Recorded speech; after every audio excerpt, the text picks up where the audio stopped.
So you want the man rap? No, I put him on the spot like that. You know, producer, but just I say, you know. Make a beat. Yes, welcome back to Chopshop Entertainment Podcast. Few moments later. Easy for intro, brother. You want me to the episode? Alright, so that's the end of the video. Chop, welcome back to the Chopshop Entertainment Podcast. You know, Nick and Adrian, you don't know that go already. It's episode 2, season 3, and we have JLL here, big music producer. If you don't know, you go know now. Alright, so yeah. First thing I want to say, you know, I didn't know who you were until just the other day, right? I don't know you do mostly producing. So first things first, you know, we have to get into the normal basic questions. So what made you get into producing music? What made me get into producing music? I got into producing music maybe 11 years ago. Oh. Yeah, like 2009. I'm 25. Okay. Yeah. Early. I don't know much of this. What's that? I was like 15. Okay. Yeah. Sorry. 14, 15. Yeah, so basically it was in Ardenne. I went to Ardenne High. And I had a brethren that made me hear a rhythm. Okay. Made me hear a rhythm that he made, and it was cool. I mean, I never really know much about rhythm them time. It was just like, it was a rhythm. I was just like, alright, cool. And I know that I had experimented with rhythms before. So then like just went home the same day and just get FL Studio and just start with some like a full rhythm. Like a short rhythms, and then eventually, you know, had a brethren that start building rhythm with me same time. I mean, we just like trade back and forth beats. Does he still? He does. He still does produce. I mean, not as often, but he still does produce. And then met a couple other brethren. One who is rhythm boss now, KRS, John Ross, and then me, JLL. So yeah, we just built up a little production group in Ardenne, and then we just make rhythms, and eventually we started doing songs. And Well, that's good. You started with a group still. So you think that helped you get better quicker than if you started by yourself? for sure, because there's this, you know, very friendly competition thing where it's just like, alright, we make a rhythm, want you hear it and see what you think, and not just competition, but like even like constructive criticism. The man them would say, yo, I like this, but I feel like that could come out, or this could this, and then, you know, that way kind of brought down your ego in a sense, and, you know, keep you humble, you know, and all I feel we're humble youths, so, you know, and we're all doing big things in different ways, so it definitely made a big difference. At the beginning of when you started producing in high school, what do you think you're going to make this a lifetime career? It's a choice. Do you think this is going to be a part? So now you're 25. 11 years ago, did you think that you'd still be doing it now? I hope that I still be doing it now. You know, but I couldn't see the right in it, because I don't know. I mean, it was a lot, and a part of me just knew that the culture back then in the music wasn't the most positive thing. Sting and clash would have gone and beer, just negativity, you know, and I was just like, I want to make music, but I don't want to make like anything too derogatory and thing, you get me? So is that really kind of question like if I stay in music, but then when man like Chronics and Protege and that them group of people that come about, and I really, you know, felt some sort of hope in a sense, because I love dancehall, you know, all kind of dancehall, you get me? So it's not like I did burn out anything, but I know within myself, like there's a certain level of music I would want to make. But for sure, like in high school, as I got deeper into it, I saw that it's possible to do music for a living, but I wasn't sure what were the ways to make money from it. But you know, yeah, I think I worked myself into some groups and with some relationships with people that I can rely financially on, you know. So yeah. So the networking and that type of stuff. So was there anyone specific or anyone who had like the most significant effect on you coming up? One person for sure is Chris KRS. He was the more veteran producer while we were in Ardenne. Like he produced from 7th grade. Oh. You know, in the dynamic reading from 7th grade, and yeah, he was the one that kind of gave me a few plugins and let me know a few things, and he was always kind of ahead of the curve. Like he knew start voice artists and like big artists from early, you know, and he got some rhythms placed for me and thing, and yeah, I feel like he for me was one of the biggest factors, you know. You guys are the same age? Yes, I think he's a little younger than me, a couple months probably. Interesting. Mhm. Now, in this age, how do you maintain your passion for music? Because I know you have to adjust with times. Mhm. So when you started music, it's not how it was now. Everybody know that. Yeah. Time changed a lot. Yeah. Music changed a lot. Yeah. So how do you, and with that change, it can affect your passion for music. Mhm. How do you maintain that level of passion and the level of drive that you had when you was a young juvenile coming Yeah. as a older? Alright, well, the level of passion, it wades throughout the process. So it's never really, for me, it's never been a consistent, alright, yes, like every day I want to, you know, because, you know, real life gets in the way. After high school, I went to UTECH and did 4 years there. And, you know, college is a thing that, you know, it's not a light thing. You know, it's not like something you do on the side. And, you know, like it took up most of my life, so I was forced to kind of be a regular person. Yeah, that kind of affects your passion and your priorities for a little bit, you know. So in high school, for sure, I was really into the rhythms. I used to research producers. I used to listen to rhythms like religiously. The Genius, for sure, he's another person that really is my biggest inspiration in music. And yeah, I just used to like rebuild his rhythms and just like look for new plugins and look for different ways to make different stuff, how to make trap, how to make this, how to do that, you know, because I was just fully in it. But now that I've come to a level, you know, because it's a level I can't say I've mastered anything, but I can say that I've come to a level with my sound, with certain genres and stuff where I can confidently go into something and make it sound good, you know, authentic, you know, without having to be like research and listen to bare beats and things, you get me? So I mean, that kind of comfort kind of lets you kind of ease up, and you kind of lose sight of the passion if you're too comfortable sometimes. So it's just like, it just goes in waves of just being uncomfortable and moving into our next thing, and then being comfortable and then being uncomfortable again. Yeah, that's a readjust. Yeah, you have to readjust, right? So. What do you think was the hardest part? The hardest part? Yeah. The hardest part is trusting yourself. Okay. Trusting yourself as a creative, trusting that your work will just be good and like it will work, like you will make money and you. Yeah, like you have to trust yourself that you're like, if you really want to work with Chronics, like it will happen. If you really want to work with Protege, it will happen just because, you know, you put yourself in certain positions and you align yourself to get certain stuff done. You get me? And I feel like, yeah, I mean, the hardest part is just really trusting yourself, and it's a continual thing. Because the music isn't necessarily hard, you know, because you can always get better at music, but you have to trust that the music that you're making is going to do something bigger than yourself. Was there a point in time while you were at UTECH where you're like, you know what, first of all, what did you study at UTECH? I studied communication, arts and technology. Right, so that's not 100% what they do now.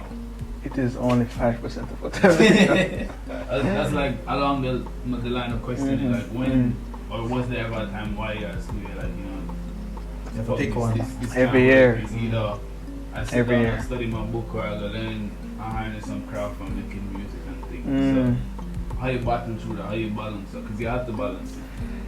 Because I'm sure your brains probably never, you know, I just being general in Jamaica, you want to tell your mother I want to be a DJ, she's going to be like, boy, go study your book. Yeah. So how you balance that? Bro, well, honestly, first of all, I mean, props to UTECH. Nothing against UTECH, but it was a waste of time. Before going to UTECH, like, my mother had just gave me some options, like some creative options, things that she thought I was interested in, like video and design and all that kind of stuff.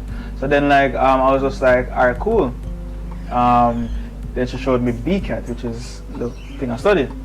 So I was just like, well, you know, they have graphic design. I mean, I literally just felt like I was boxing a corner to like neglect the music, and that wasn't anything on her, because she supported me like fully. It's just that she just want to make sure that yo, like I have like something very structured in place first before I really, you know, just dive into music. But yeah, bro, like went into there, and every year, man, I felt like yo, like I can't continue for next year.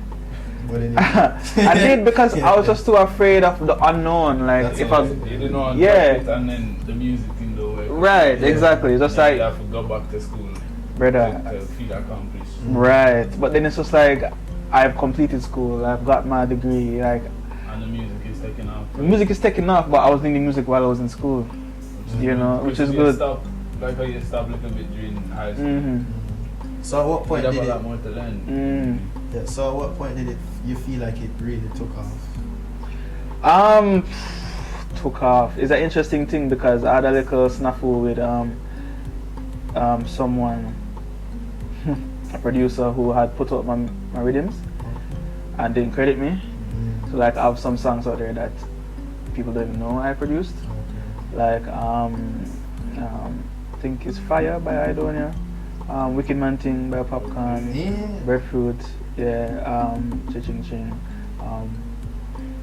There's one I'm contractually obligated to not say. Okay. But there's the next one, Ghetto by Movado, that did premiere World Star Hip Hop. And just a couple things, you know, couple things that I just didn't get any credit for. Okay. You know. So I mean, you would assume that at that point I would have like blown up because big artists and things. Yeah. But like, no, I think it was more so. I mean, I up until now I don't think I've blown up.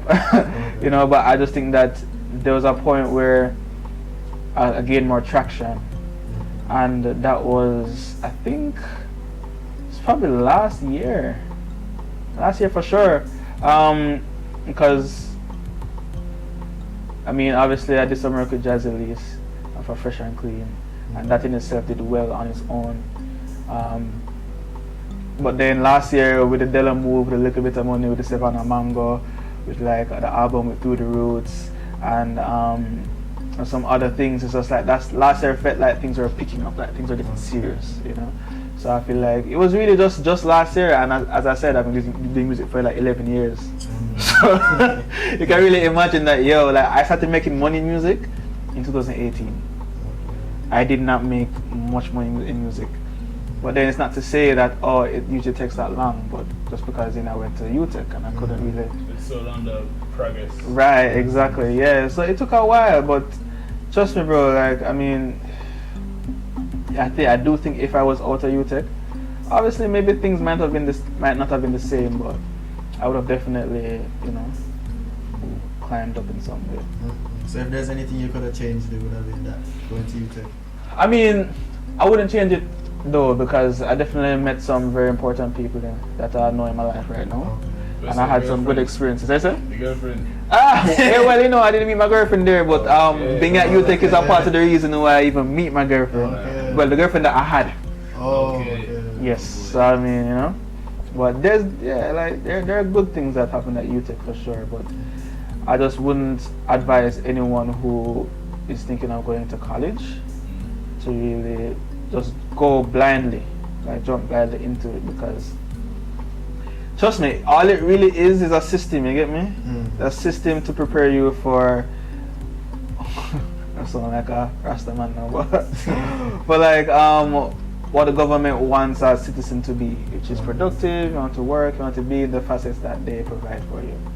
You know, music is this thing that's so esoteric and out of certain realms, you know, that of course, you know, they make certain things to try to structure it and make it seem like art, you know, you have different things you have to do, you have to sign yourself up for a business, you have to be you have to have your accounts, you have to, you know, track your money, and you have to do all these things, these structured things, but those are things you can learn on your own by yourself and have to go to school for, you know. And to go to school to just because it's a waste of time, man. Yeah, man. I think we were talking about that in a previous. Yeah, like if you want like be some like if you want like be an engineer, I mean, there's different things that school will definitely aid you with. If you're not that disciplined of a person to do it on your own, school is perfect.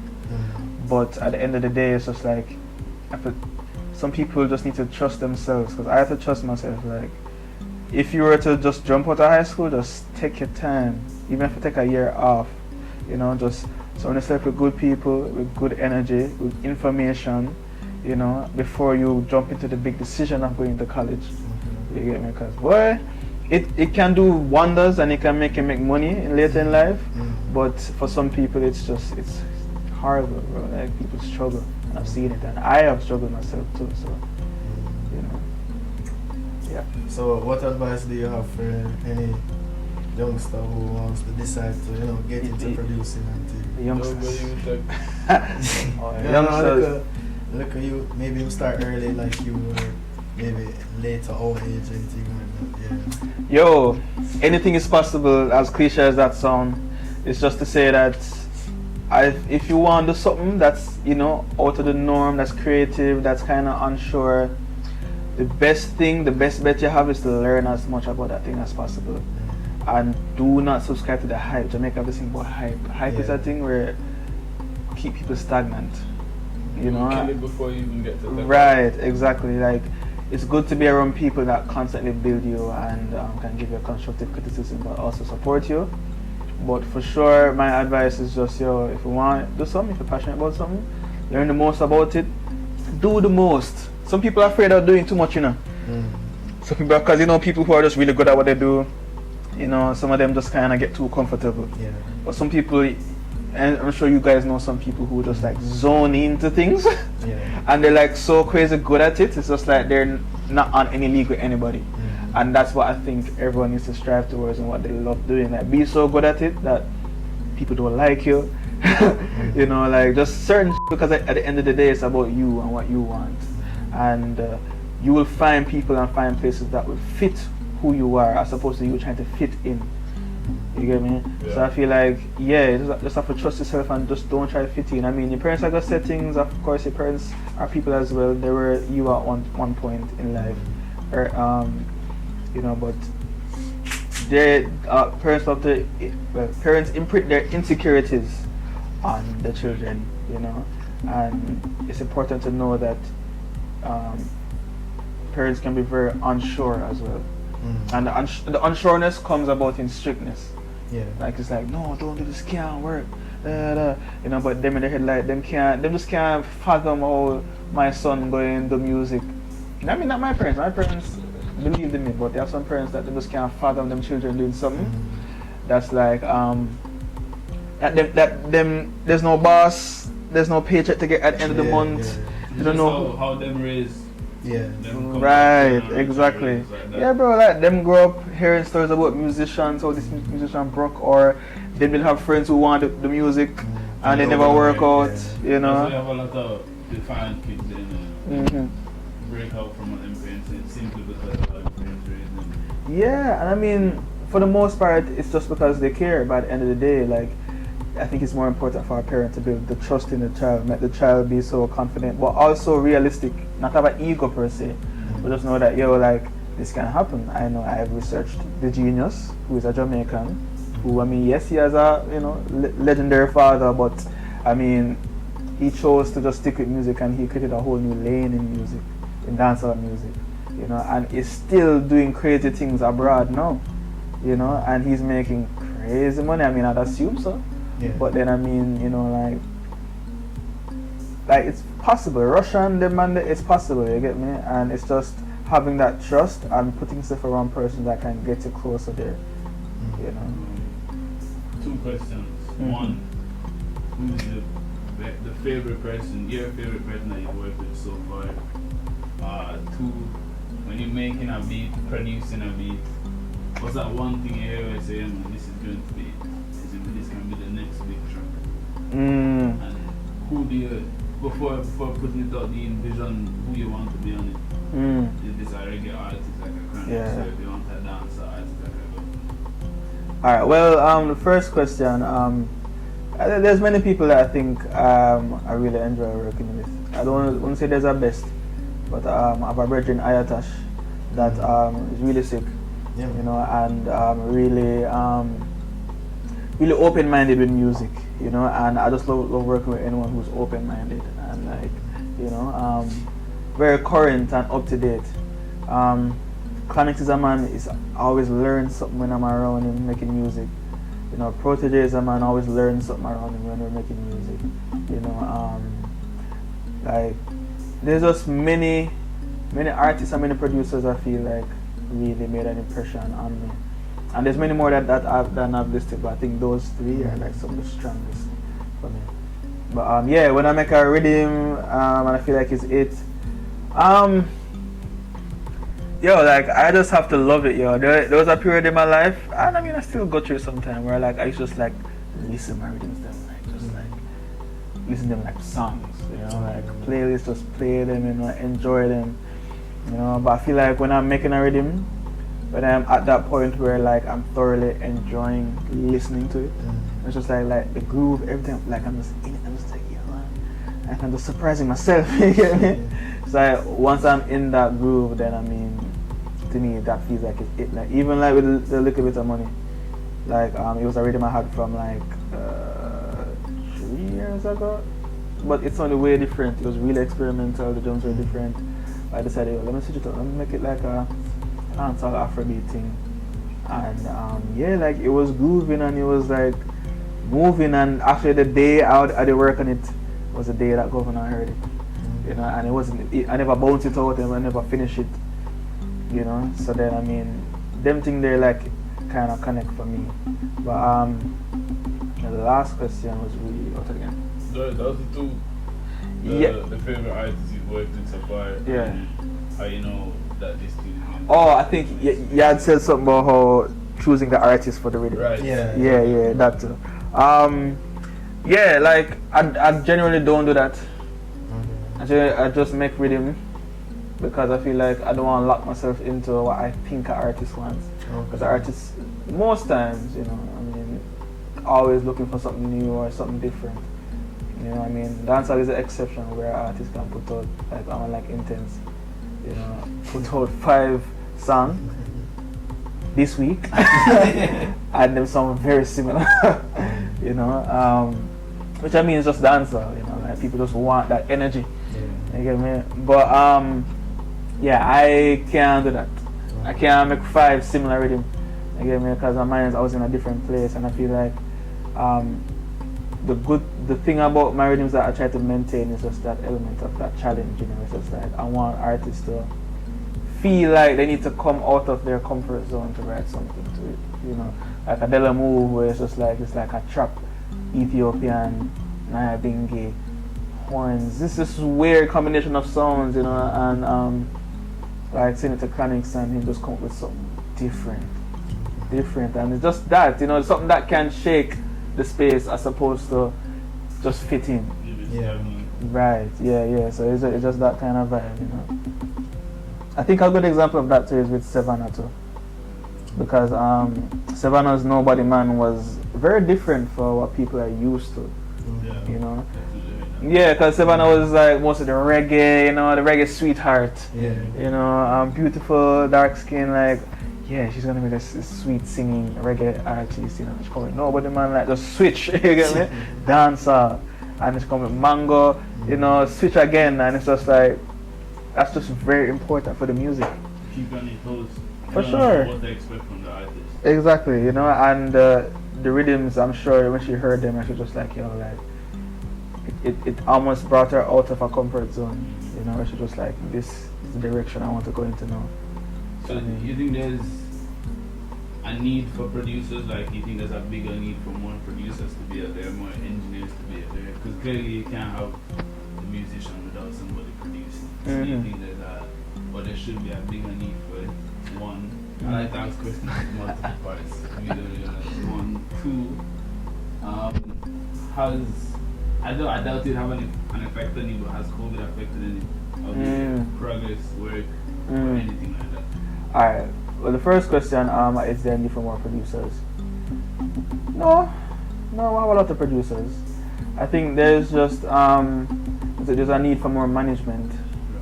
There's need for more administrative jobs. Yeah, because what people need is not just to make music. Music make every day, every hour, every second. They need someone to help guide them in a way where they can create a fan base, maintain a fan base, grow internationally outside of Jamaica. Because producers sometimes, I personally feel like every producer, especially in dancehall, I met the same thing over and over again, them sick, you know. Some of them have something where they probably just not gonna get voiced. We're just like different, it's so weird and it's so out of the box, but they're probably afraid to play it for like Skilly or them and they're, you know. I mean, I guess there are some producers who just literally make the same thing, Yeah. you know. But like, I feel like that's not the problem. The problem is the guidance, you know, and just letting them know that like it's okay if you would experiment and do something different and try something different, you know. Or like like maybe people will take on to this, because Jamaican people take on to anything like look at, you know, body, yada yada yada. Like literally that. It's huge, and people listen to that in Jamaica too, just because it's huge abroad, and you know it have a little, you know, groove to it. And if a Jamaican wants to do that, maybe it will take a while to get to a certain place. But as long as Jamaicans know that it's not a Jamaican, then they might like it, you know, because there's this idea that Jamaicans must be in a certain like Jamaican can't rap. Yeah. You can't Jamaican rappers, so them a rap and them sound like them American. Until the Jamaican rapper goes abroad and collabs with a bigger American rapper, and then it's all of a sudden them love them now. You know, it's a weird thing for sure, but I think we don't have a shortage of producers. It's definitely a shortage of management, good management, and direction and structure. That's our shortage. Do you think producers get enough credit? Because, you know, most of the times, if we're being honest, when people listen to a song, them not really meds who produce it, them just know the artist, you know what I'm saying? Yeah. Names. Yeah. Alright, let me answer that question after this one. So the COVID now, COVID for sure, COVID is such a, everyone felt it. Like there's no one in the world that did not feel the impact of COVID, you know, as far as I know. So I mean, for me, the impact of COVID did kind of introduce some interesting observations in myself. You have to think about things like, because you're by yourself a lot, you know. I'm usually always by myself. It's just like, you're now like, have to be by yourself. You have to be quarantined, you have to be in your room, you have to be with your thoughts, and it kind of helps you figure out what I want to do, where I want to go. You know, for some people it's like perfect creative zone, but for me it took a while to get back in that creative zone. You get me? Because you know, it's just so much concerns and worries and oh my god, like money and I'm not making money.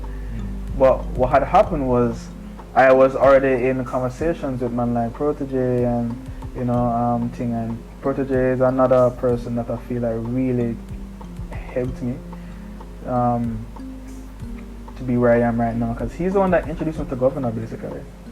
You know, because I did produce a song with Governor and Protege on his album that he released last year. Yeah. The Humans Are Monsters are the same.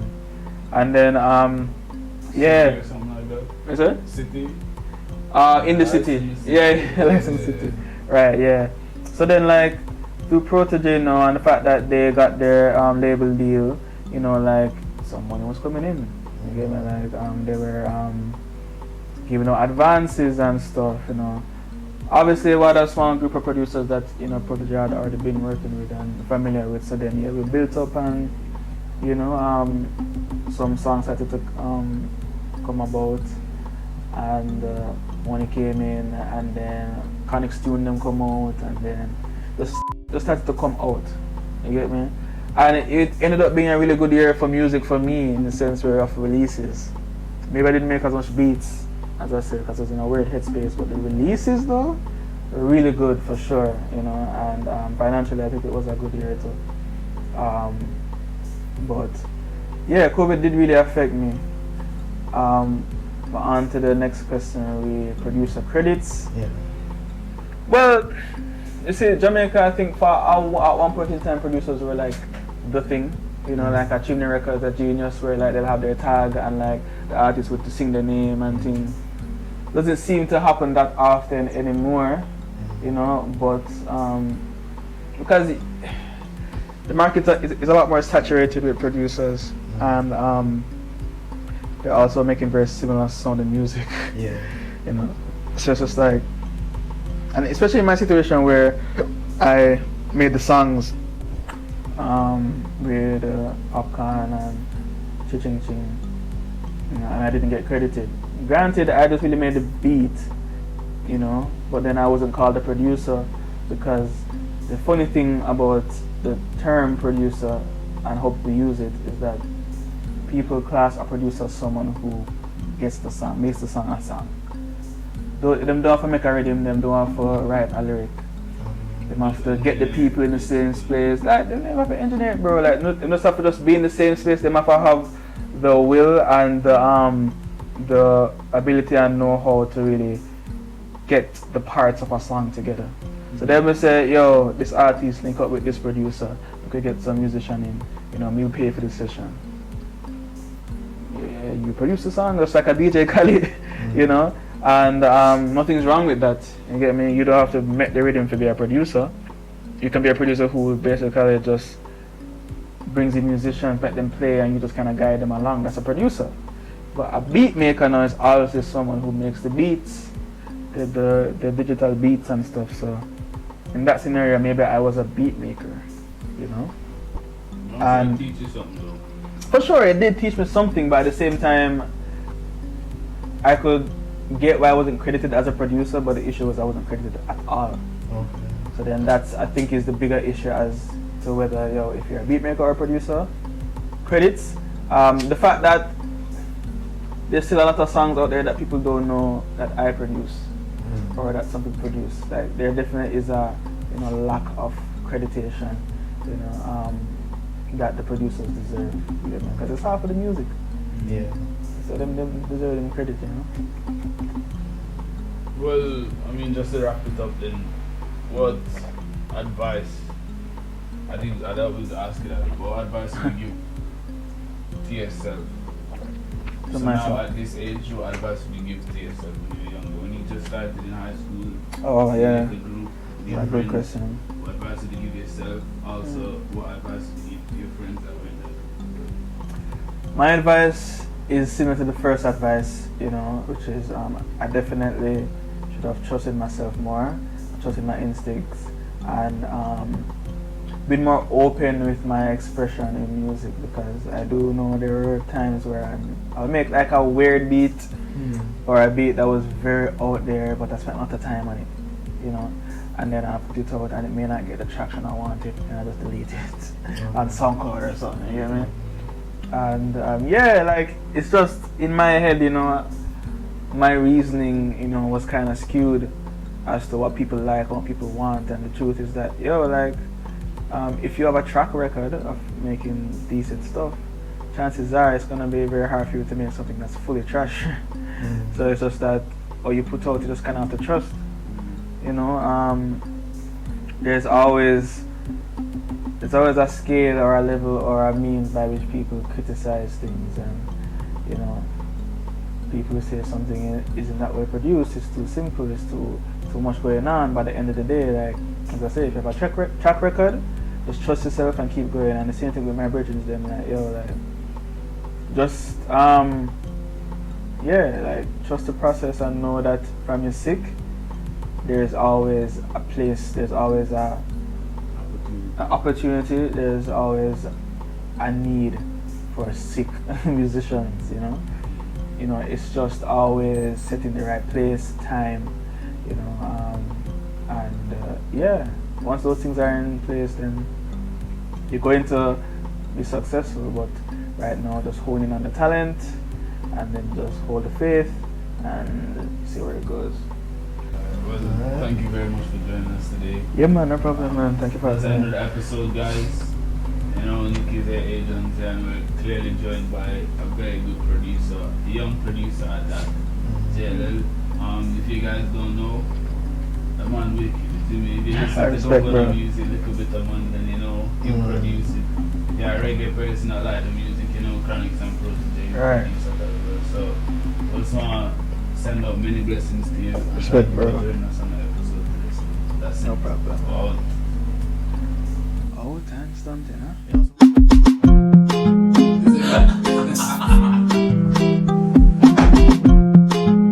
Chipchop. Make sure I get the best at it. Is it me? I'm being the best at it. Make sure you can